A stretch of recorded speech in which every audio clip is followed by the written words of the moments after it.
एक समय की बात है। बादशाह अकबर के दरबार में एक दिन बीरबल उपस्थित नहीं थे। बीरबल को उपस्थित नहीं देख राज दरबार के सभी दरबारी बादशाह अकबर से बीरबल की बुराई कर रहे थे। सभी बादशाह अकबर को बीरबल के खिलाफ बोल रहे थे। बादशाह अकबर से सभी दरबारियों ने कहा, आप हमें भी मौके दे। आपने बीरबल को कुछ ज्यादा ही मान दे दी। जहांपना, आप हम सभी दरबारियों से ज्यादा बीरबल को क्यों पसंद करते हैं? बादशाह अकबर सभी दरबारियों की बातों को ध्यान से सुन रहे थे। बादशाह अकबर ने कहा, मैं आपको भी एक मौका देता हूं। बादशाह अकबर ने सभी दरबारियों में से 4 दरबारी को चुना। ये वह दरबारी थे जो सबसे ज्यादा बीरबल की बुराई करते थे। बादशाह अकबर ने कहा, मैं आपको एक सवाल दूंगा जिसका जवाब सही सी ही देना होगा। यदि कोई भी जवाब गलत दिया तो उसकी सजा फांसी होगी। बादशाह अकबर की बातों को सुनकर चारों दरबारी डर गए। फिर भी चारों दरबारी ने कहा, मुझे मंजूर हैं। जहांपना, आप सवाल बताइए। बादशाह अकबर ने कहा, ऐसी कौन सी चीज है जो संसार में सबसे बड़ी है? चारों दरबारी कुछ देर सोचने लगे। फिर उन्होंने कुछ समय मांगा। बादशाह अकबर ने एक बार फिर कहा, जितना समय चाहिए ले लो, लेकिन जवाब सही सी होने चाहिए। चारों दरबारी दरबार से बाहर निकलकर सोचने लगे। आखिर इस संसार में कुछ समय बीतने के बाद भी चारों दरबारी के पास कोई जवाब नहीं मिला। लेकिन वह बादशाह अकबर के सजा से भी बहुत डरे हुए थे। एक दिन चारों दरबारी एक जगह पर मिलते हैं। आपस में मिलकर सवाल का जवाब खोजने लगते हैं। एक दरबारी ने कहा, इस संसार में सबसे बड़ा तो केवल अल्लाह होता है। दूसरे दरबारी ने कहा, अल्लाह कोई चीज नहीं होता है। हमें संसार की सबसे बड़ी चीज क्या है, यह सोचना है। तीसरे दरबारी ने कहा, सबसे बड़ी चीज है भूख। भूख व्यक्ति से कुछ भी करवा सकती है। चौथे दरबारी ने कहा, नहीं, भूख भी समय आने पर बर्दाश्त की जा सकती है। चारों दरबारी सवाल का जवाब खोजने में सफल नहीं हो पाते हैं। चारों दरबारी हार कर अंत में बीरबल के पास जाते हैं। बीरबल को सारी जानकारी देते हैं। बीरबल से चारों दरबारियों ने हाथ जोड़कर माफी भी मांगी, साथ ही अपने जीवन की रक्षा करने के लिए कहते हैं। बीरबल ने मंद मंद मुस्कराकर कहा, मेरे पास तुम्हारे सवाल का जवाब है, लेकिन तुम लोगों को मेरी एक शर्त माननी होगी। चारों दरबारी कहा, हाँ। मैं सर हिलाया। बीरबल ने कहा, 2 लोगों को अपने कंधों पर मेरी चारपाई रखकर राजदरबार तक लेकर जाना पड़ेगा। एक को मेरा हुक्का लेकर, एक को मेरा जूता लेकर राज दरबार तक ले जाना पड़ेगा। चारों दरबारी बीरबल की शर्त को सुनकर आश्चर्य हुए, लेकिन बात उनके जान पर बन आई थी। इसलिए सभी दरबारी ने बीरबल के शर्त के अनुसार ही काम किया। राज्य दरबार में जब चारों दरबारी इस तरह आए तो सभी दरबारी के साथ साथ बादशाह अकबर भी आश्चर्यचकित हुए। बादशाह अकबर ने चारों दरबारी से सवाल का जवाब मांगा तो चारों दरबारी की नजर झुक गई। तभी बीरबल ने कहा, जहांपना, इस संसार में सबसे बड़ी चीज है जरूरत। चारों दरबारी अपने जरूरत के कारण ही मेरी चारपाई, जूता और हुक्का को लेकर आए हैं। एक बार फिर से राज दरबार में बीरबल की चतुराई की तारीफ हुई। इस कहानी से हमें क्या सीख मिलती है? इस कहानी से हमें यह सीख मिलती है कि इस संसार में लोग अपने गरज से काम करते हैं। सभी मतलबी होते हैं। अकबर बादशाह और बीरबल में इतने प्रगाढ़ आत्मीय संबंध थे कि दरबार में अकबर बादशाह के बैठने के बाद यदि कुछ घंटे भी बीरबल को दरबार में आने में देर हो जाती तो बादशाह को दरबार का वातावरण सूना सूना लगता। उस दिन भी ऐसा ही हुआ कि बीरबल दरबार में न पहुंचे। घंटा 2 घंटे गुजरे। बादशाह ने एक नौकर को बीरबल की खोजखबर गुजरा लेने उनके घर दौड़ाया। नौकर ने जाकर बीरबल को बादशाह का पैगाम दिया। बीरबल उस समय अपने 2.5-3 साल के बच्चे को बहला रहे थे। बादशाह को बुलवा आया सुन बीरबल ने कहा, तुम चलो मैं आता हूँ। नौकर ने बादशाह को आकर बीरबल का जवाब सुनाया। कोई 1 घंटे और प्रतीक्षा की। बादशाह ने फिर दूसरा नौकर बीरबल को बुलाने के लिए भेजा। उससे भी बीरबल ने वही जवाब कहलवाया। उसका जवाब सुने भी 1 घंटा जब गुजर गया तो बादशाह के माथे पर बल पड़े। उन्होंने बुलावे को गए दोनों नौकरों से पूछा, आखिर वे क्या कर रहे थे जो आने में इतनी देर लगी। शहंशाह आलम, वे अपने बच्चे को खिला रहे थे। नौकरों ने बताया, इस बात का सुनना था कि दरबारियों को हंसी आ गई। दरबारियों की हंसी ने बादशाह के क्रोध रूपी आग मेघी का काम किया। उस पर बीरबल से ईर्ष्या करने वाले मुल्ला दो प्याजा के कथन ने जलते पर नमक छिड़कने की कहावत चरितार्थ की।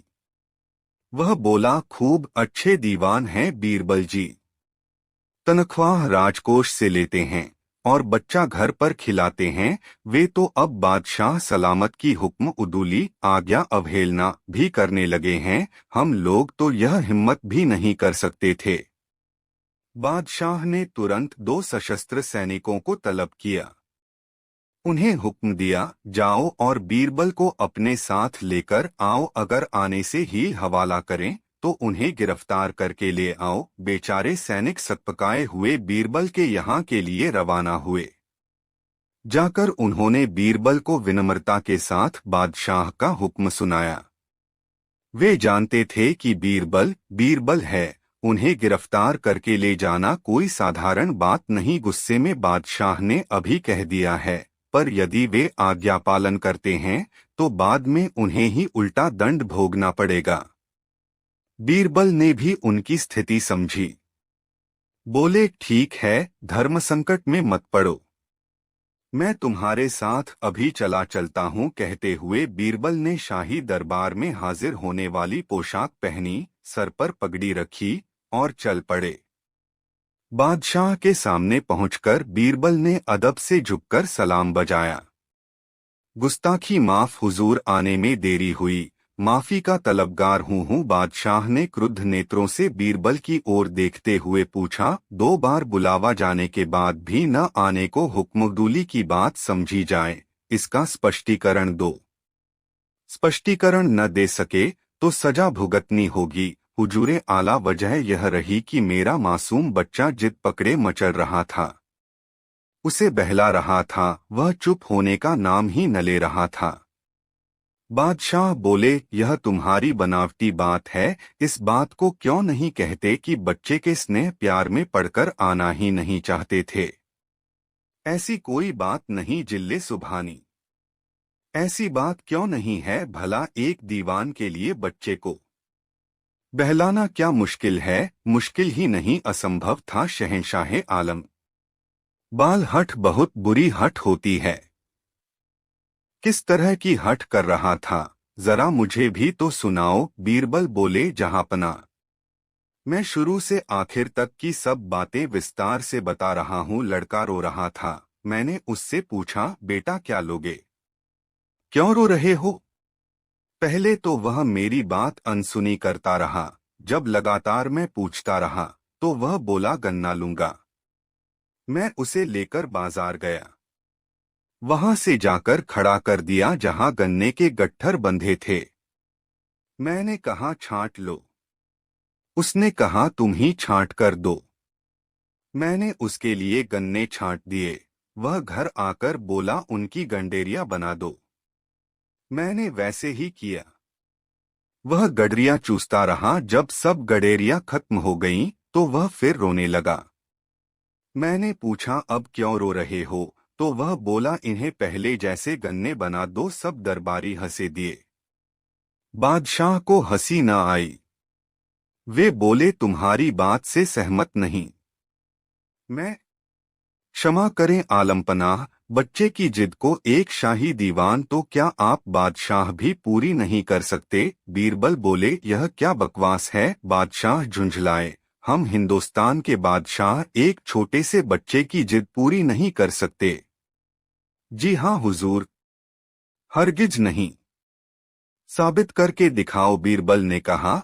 कोई भी छोटा बच्चा मंगाले 2.5 3.5 साल की उम्र का हो, बीरबल ने कहा। हुक्म की देर थी। बच्चा लाया गया। बच्चे को गोद में लेकर बादशाह बहलाने फुसलाने लगे। थोड़ी देर में ही बच्चा बादशाह और बीरबल दोनों से हिलमिल गया था। कुछ देर बाद ही बच्चे की नजर बादशाह के हाथों में पहनी अंगूठियों पर पड़ी। वह उसे पाने के लिए मचलने लगा। बादशाह उसकी बात न समझे तो वह मुंह बिसूरने रोने लगा। बीरबल ने कहा, हुजूर, बच्चा आपकी उंगलियों में पहनी अंगूठी चाहता है। बादशाह ने उसे बहुत चुप कराने की कोशिश की पर चुप न हुआ। बादशाह ने बीरबल की बात पर ध्यान न देते हुए बच्चे से पूछा, बेटे, तुम्हें क्या चाहिए? मिठाई, फल, खिलौने? नहीं, मुझे अंगूठी चाहिए, बच्चे ने रोते हुए कहा। एक बादशाह के सामने भला एक अंगूठी की क्या औकात? तुरंत हीरा जड़ित अंगूठी उतारकर बच्चे को दे दी। अंगूठी लेकर बच्चा फिर रोने लगा। अब क्या चाहिए? बादशाह ने पूछा। मुझे हाथी चाहिए, बच्चे ने कहा। तुरंत हाथी पेश कर दिया गया। हाथी को सामने देखकर बच्चा और भी जोर जोर से रोने लगा। पहले की अपेक्षा इस बार रोने की आवाज तेज थी। बड़ी मुश्किल से झल्लाहट पर काबू पाकर बादशाह ने कहा, क्यों रोता है? अब क्या है? बच्चा उसी प्रकार रोते हुए बोला, इसे इस अंगूठी में घुसा द। उसका इशारा हाथी को अंगूठी में घुसाने का था। उसकी बात सुनकर बादशाह ठहाका मारकर हंस पड़े। सचमुच ही मैं हार गया बीरबल। हमें विश्वास आ गया कि एक बच्चे की जिद और ख्वाहिश को पूरा करना हम बादशाहों के वश की भी बात नहीं। बादशाह की हार की बात सुनकर मुल्ला दो प्याजा सहित अन्य सभी ईर्ष्यालु दरबारियों के चेहरे फक पड़ गए। बीरबल उस अवसर पर भी बाजी मार ले गए थे। बादशाह ने दंड के बजाय बीरबल को एक थाल। अकबर बादशाह के बेटे शहजादा सलीम की उम्र जब यही कोई 17-18 साल की रही होगी, तब उसकी मित्रता नगर सेठ के बेटे माणिक लाल से हो गई। दोनों साथ साथ खाते पीते, उठते बैठते, बस रात को सोने के लिए अलग होते। माणिक लाल के पिता नगर सेठ पन्ना लाल को इस बात की चिंता हुई कि उसकी लाख कोशिशों और तंबीह के बाद भी बेटा शहजादे से दोस्ती छोड़ने को तैयार नहीं। पन्ना लाल सोचा करता, दोनों की दोस्ती ऐसी ही है जैसे सिंह और घोड़े की मित्रता।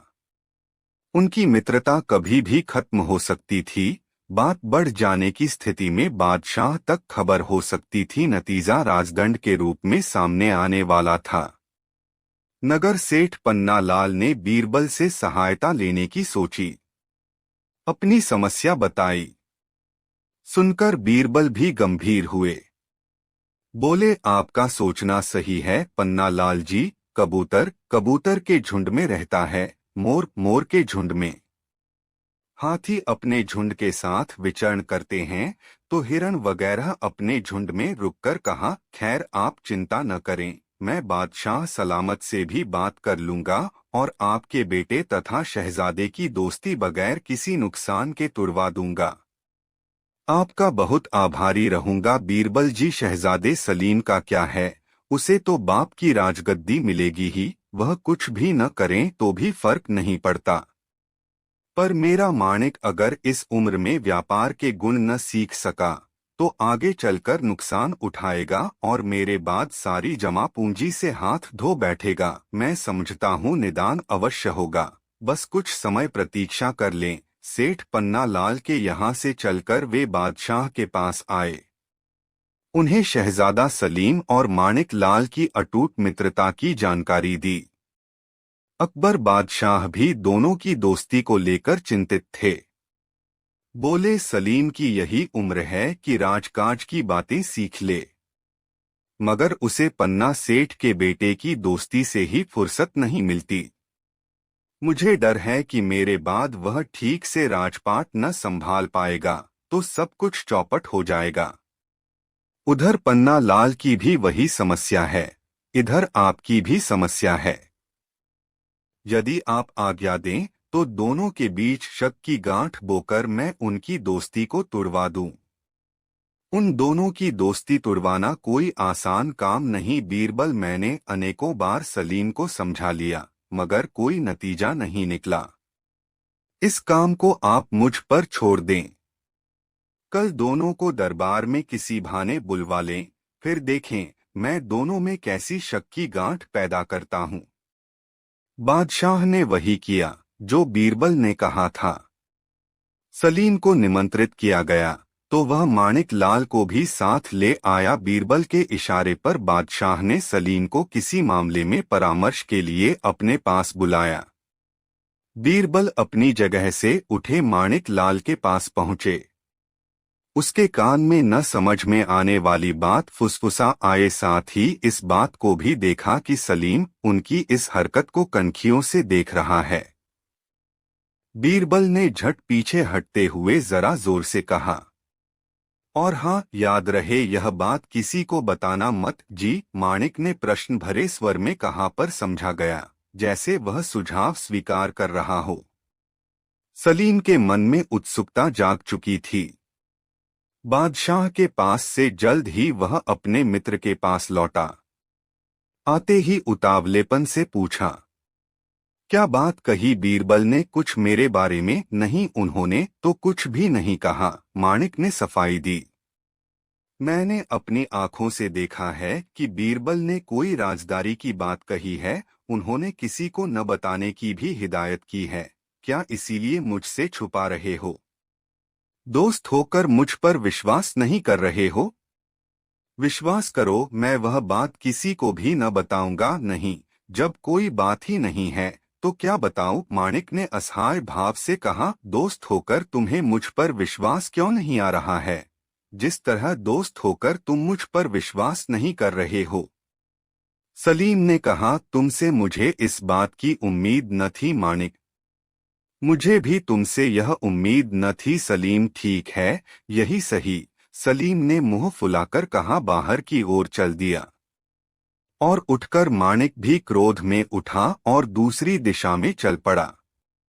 बीरबल ने अकबर की ओर देखा, अकबर ने बीरबल की तरफ। दोनों के होठों पर अर्थपूर्ण मुस्कान थी। फिर बादशाह और बीरबल एक दूसरे के करीब आए। अकबर ने पूछा, ऐसी तुमने क्या बात कही थी बीरबल, जिसे माणिक बताने को तैयार न हुआ? जहांपना। बीरबल अपने खास अंदाज में बोले, मैंने कोई बात ही न कही थी। आठ माणिक बताता भी तो क्या बताता, बस मैंने शक की गांठ बोई थी, जो देखते ही देखते दोस्ती से नफरत में बदल गई। चूंकि माणिक सलीम को जीवन भर यह न बात सकेगा कि मैंने क्या कहा था, आठ जीवन भर सलीम से सफाई न हो सकेगी और इस तरह उनकी दोस्ती हमेशा हमेशा के लिए टूटी हुई समझिए। बहुत खूब मान गए तुम्हारी सूझबूझ को बीरबल, अकबर ने प्रशंसा भरे स्वर में कहा। जर्रानवाजी है बंदा परवर। एक बार बीरबल से कुछ गलती हो गई, दरबारियों ने बादशाह के कान भरे। अकबर बादशाह ने दरबार लगाकर बीरबल से कहा, अब जबकि यह बात साबित हो चुकी है कि तुमसे गलती हुई है, तो इस बात को भी तुम समझते होंगे बीरबल की तुम सजा के हकदार हो गए हो। बिल्कुल बंदा परवर, मैं सजा का हकदार हो गया हूँ बीरबल, मगर मैं आपको एक वायदे की याद दिलाना चाहता हूँ जो एक ने कहा बार शिकार के अवसर पर आपने मुझसे किया था। वायदा याद दिलाया जाए। बंदा परवर, आपसे मैंने वायदा लिया था कि यदि मुझसे कोई भूल हो जाए तो दंड देने का अधिकार मैं अपनी इच्छा के लोगों को सौंपूंगा। मुझे याद है, बोलो, दंड देने का अधिकार किसे सौंपते हो? किन्हीं 5 गांव के चौधरियों को यह अधिकार सौंप दीजिए। वे जो सजा देंगे मुझे स्वीकार होगी। बीरबल की बात सुनकर दरबारियों के चेहरे खिल उठे। उन्होंने बादशाह को अपनी अपनी पसंद के गांव के चौधरियों के नाम सुझाए। 5 गांव के चौधरी एकत्र हुए। बीरबल से ईर्ष्या करने वाले दरबारियों को पूरी आशा थी कि बीरबल इस बार स्वयं अपने फैलाए जाल में फंस गए हैं, कारण बादशाह तो एक बार रहम की अपील करने पर सजा देने से बाज आ सकते थे, मगर गांव के चौधरी अपने उसूलों के बहुत पक्के थे। दोष साबित हो जाने के बाद वे सजा जरूर देते थे। पंचायत बैठी। दरबारियों द्वारा सिखाए पढ़ाए चौधरियों ने सोचा कि इस अवसर को खोना नहीं चाहिए, अतः ऐसा दंड देना चाहिए जिसे बीरबल जीवन भर याद रखे तथा आगे से लोगों से ऐसा व्यवहार न करे। उन 5 में से एक बोला, पंचों, अपराध बीरबल ने बहुत बड़ा किया है, 10 यानी 150 रुपये जुर्माना करना चाहिए। दूसरे ने इतनी बड़ी सजा और वह भी जुर्माने की स्वीकार न की। इतने बड़े जुर्माने की कल्पना कर वह सिहर उठा, सोचने लगा इतने जुर्माने पर बीरबल के बाल बच्चों पर बहुत बुरा प्रभाव पड़ेगा, उनकी भूखों मरने की नौबत आ जाएगी, घर नाश हो जाएगा। मतलब सोचकर उसने जुर्माना घटाकर 5 बीसी यानी 100 रुपये रखने का प्रस्ताव रखा। जबकि तीसरे चौधरी को यह रकम भी अधिक लगी, उसने रकम घटाकर 3 बीसी यानी 60 रुपये करने का प्रस्ताव रखा। चौथे ने सोचा, अगर मैं चुप रहता हूं तो फिर इंसाफ के लिए मेरे बैठने का अर्थ ही क्या रहता है। उसने अपनी ओर से 1 बीसी यानी 20 रुपये और घटाकर 40 रुपये जुर्माने का प्रस्ताव रखा। चौथे पंच के प्रस्ताव का अन्य 3 ने अनुमोदन किया, बस जुर्माना तय हो गया। चारों के चुने 5वें सरपंच ने बड़ी अकड़ के साथ कहा, पंचों की सम्मिलित राय है कि बीरबल के अपराध को देखते हुए 2 बीसी रुपये यानी 40 रुपये का जुर्माना किया जाता है। मगर मैं नम्रतापूर्वक बादशाह सलामत से निवेदन करता हूं कि इतनी बड़ी रकम की वसूली में सख्ती न की जाए, बल्कि अगर किश्तों में जुर्माने की रकम अदा करने की बात बीरबल के बस में हो तो ले ली जाए। चौधरियों के इस फैसले पर बादशाह मन ही मन मुस्कराए। उन्हें ससम्मान विदा किया गया। उनके जाने के बाद बादशाह खिलखिलाकर हंसे। दरबारियों ने भी बादशाह की हंसी का अर्थ समझ लिया था। बादशाह बोले, बीरबल खूब, यहाँ भी तुम अपनी अक्ल का पैबंद लगाना न भूले। वह भई जुर्माने की सजा भी सुन ली, न्याय भी हो गया और तुम पर कोई असर भी न हुआ। भला 40 रुपया जुर्माना भी तुम जैसे इंसान के लिए कोई जुर्माना हुआ, इस जुर्माने को भी सख्ती से न वसूलने की बात की गई है। खैर, बादशाह होने के नाते मैं इस जुर्माने से तुम्हें मुक्त करता हूं, पर यह बताओ गांव के चौधरियों से जुर्माना कराने की बात तुम्हें क्यों सूझी? जहां पनाह का इकबाल बुलंद रहे, बीरबल कोर्निश बजा लाते। दरअसल हर आदमी अपनी हैसियत के अनुसार ही बात करता हुए बोले हैं। गांव के गरीब लोग 2-10 यानी 20 रुपये साल 6 माह में मुश्किल से देख पाते हैं। ऐसे वातावरण के चौधरियों से सजा सुनते समय मुझे पहले से विश्वास था कि वे सैकड़े तक के भी जुर्माने की कल्पना तक न जा सकेंगे, सो वे 40 पर ही अटक गए। वह भी उन्हें बहुत ज्यादा लगा। बीरबल की चतुरता पर ईर्ष्या करने वाले दरबारियों के चेहरे फीके पड़ गए, क्योंकि सजा पाकर भी बीरबल की प्रशंसा हुई थी। यह उस समय की बात है जब बादशाह अकबर की बीरबल से पहली बार मुलाकात हुई थी। तब के समय बीरबल का नाम महेश दास था। एक दिन बादशाह अकबर अपने राज्य के दौरे पर निकले तो उन्होंने अपने राज्य में एक व्यक्ति की चतुराई को देखकर अत्यधिक प्रसन्न हुए। उन्होंने अपने दरबार में उस व्यक्ति को आने के लिए कहा। साथ ही बादशाह ने अपनी एक अंगूठी दी। वह व्यक्ति कोई और नहीं महेश दास था। एक दिन महेश दास ने बादशाह अकबर से मिलने का विचार बनाया। बादशाह ने मुझे इनाम देने के लिए बुलाया भी था। महेश दास जब महल के द्वार पर पहुंचा तो उसने देखा कि वहां पर कई सारे लोग लाइन लगाकर बादशाह से मिलने का इंतजार कर रहे हैं। साथ ही यह भी देखा कि द्वारपाल सभी से कुछ न कुछ लेने के बाद ही अंदर प्रवेश दे रहा है। जब महेश दास महल के द्वार पर पहुंचा तो द्वारपाल ने उसे रोक दिया, तो महेश दास ने बोला कि बादशाह ने उसे इनाम के लिए बुलाया है। तो द्वारपाल ने महेश दास से कुछ निशानी देने को कहा, क्योंकि राजदरबार के अंदर जाने के लिए लोगों को कुछ सबूत दिखाना पड़ता था।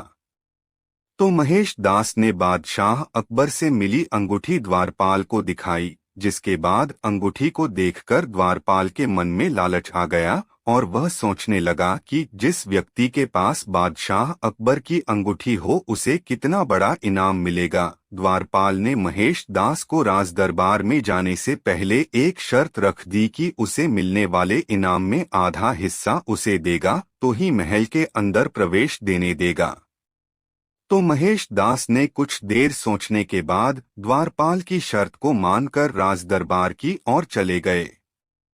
जैसे ही महेश दास बादशाह अकबर के सामने आए, बादशाह ने महेश दास को तुरंत पहचान लिया और पूरे दरबार में महेश दास की चतुराई की प्रशंसा की।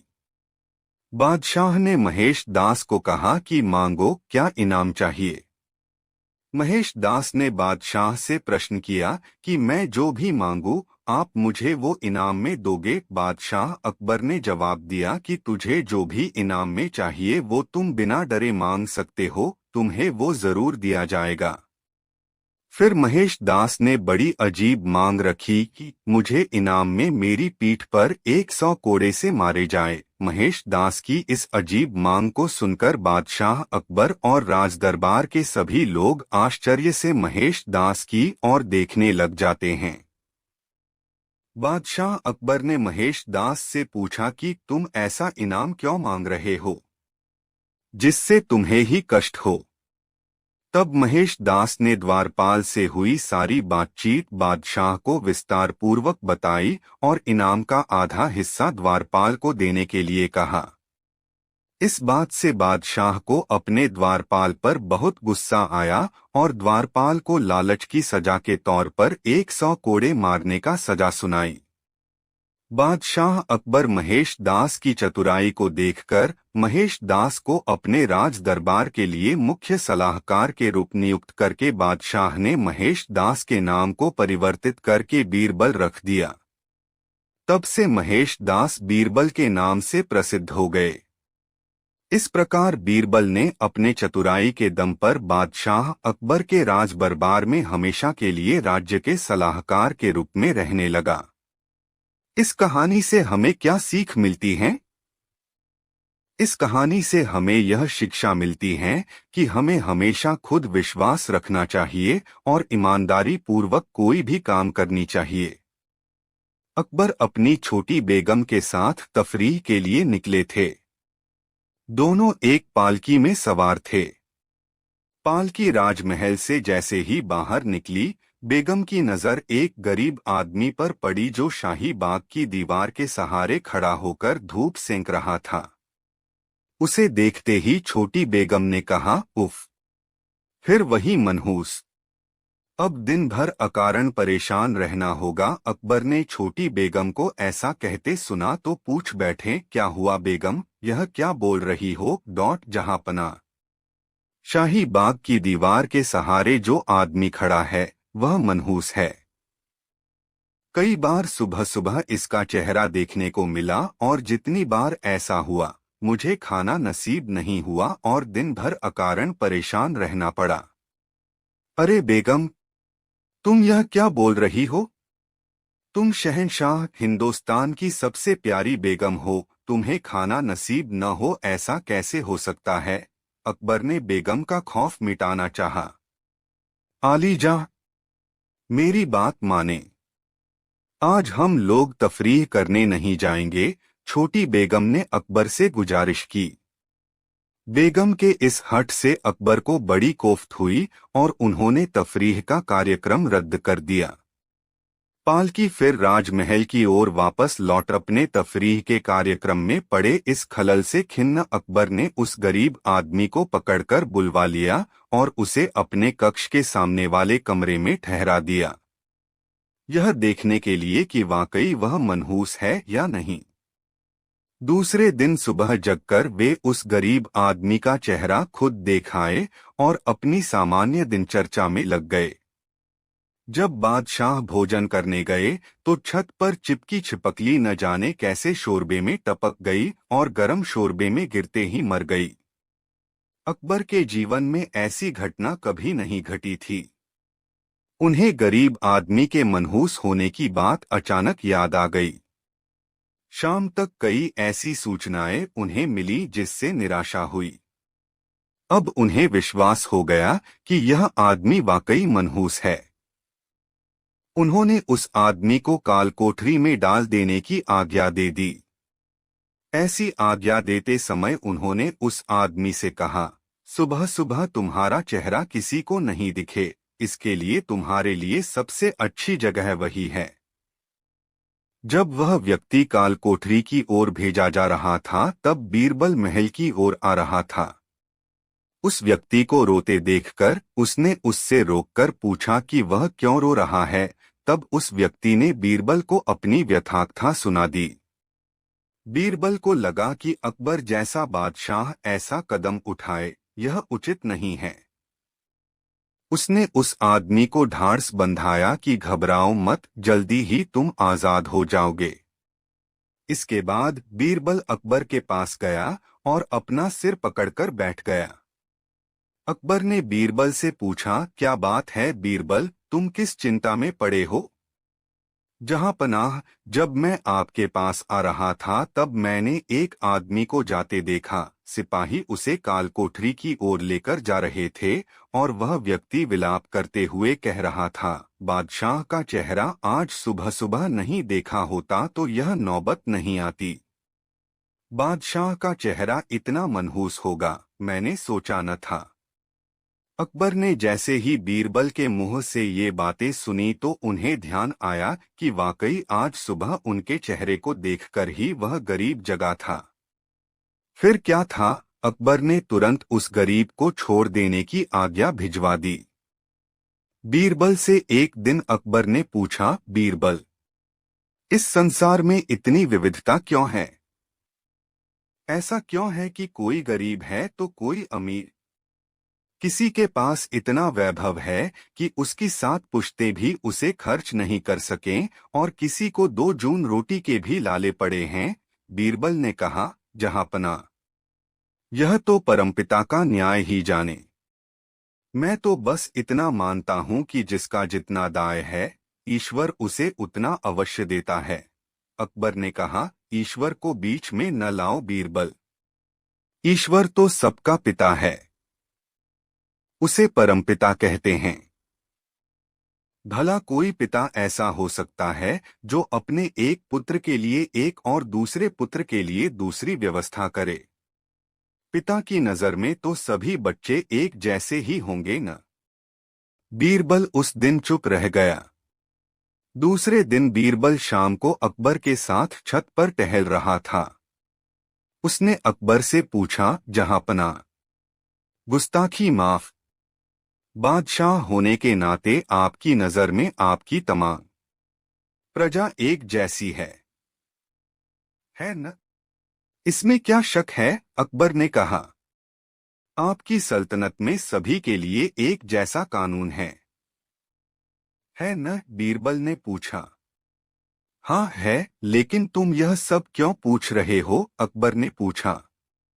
फिर आपकी सल्तनत में अलग अलग काम करने वाले मुलाजिमों के लिए अलग अलग वेतन क्यों है? सबकी सेवा तो राज्य ही लेता है, सबको समान रूप से अपने काम में अपना समय लगाना पड़ता है। फिर समान समय के लिए समान वेतन क्यों नहीं? अरे बीरबल, काम के महत्व पर वेतन निर्धारित होता है, समय के आधार पर नहीं। इतना भी नहीं समझते? अकबर ने कहा। बीरबल ने कहना शुरू किया, ईश्वर ने भी सूरज की रोशनी, सांस लेने के लिए हवा, पीने के लिए पानी सबको समान रूप से प्रदान किए हैं। जैसे आपके राज्य में सबके लिए समान कानून और समान सार्वजनिक सुविधाएं हैं। फिर ईश्वर सबको समान रूप से कार्य करने की सामर्थ्य भी देता है। अब व्यक्ति जितनी निष्ठा और लगन से काम करता है, उसे उतना ही उसके श्रम का फल भी प्राप्त होता है। मुझे विश्वास है कि अब आप अवश्य समझ गए होंगे कि परमपिता परमात्मा इस संसार में रहने वालों को अलग अलग फल क्यों देता है। बीरबल ने कहा। अकबर को बीरबल की बात पसंद आई और उन्होंने बीरबल की पीठ थपथपाते हुए उसकी सराहना की। एक दिन बादशाह अकबर के दरबार में मनोविनोद का दौर चल रहा था। दरबारी ठिठोली करके प्रसन्न हो रहे थे।